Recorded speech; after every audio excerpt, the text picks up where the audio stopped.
നമസ്കാരം. കൈവിഷത്തെക്കുറിച്ചാണ് ഇന്ന് പറയുന്നത്.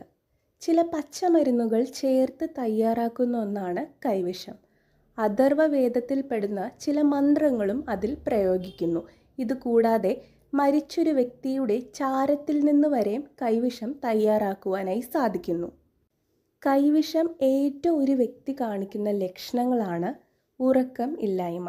തുടർച്ചയായ ഉറക്കമില്ലായ്മ മൂലം മാനസികമായി ചില പ്രശ്നങ്ങൾ ഉണ്ടാകുന്നു. ഓർമ്മക്കുറവ് അല്ലെങ്കിൽ നിസ്സാര കാര്യങ്ങൾക്ക് പോലും ദേഷ്യപ്പെടുന്ന ഒരു അവസ്ഥ ഉണ്ടാകുന്നു. അതുപോലെ തന്നെ വീട്ടിലെ ഭക്ഷണത്തിനോട് താല്പര്യം കുറയുന്നു അല്ലെങ്കിൽ അത് കഴിക്കാൻ തോന്നാത്ത അവസ്ഥ. ശരീരത്തിൽ ക്ഷീണം അനുഭവപ്പെടുകയും മുഖത്ത് ചൈതന്യം നഷ്ടപ്പെടുന്നതും മറ്റു ലക്ഷണങ്ങളാണ്. അതുപോലെ തന്നെ ദൈവാധീനം കുറയുക.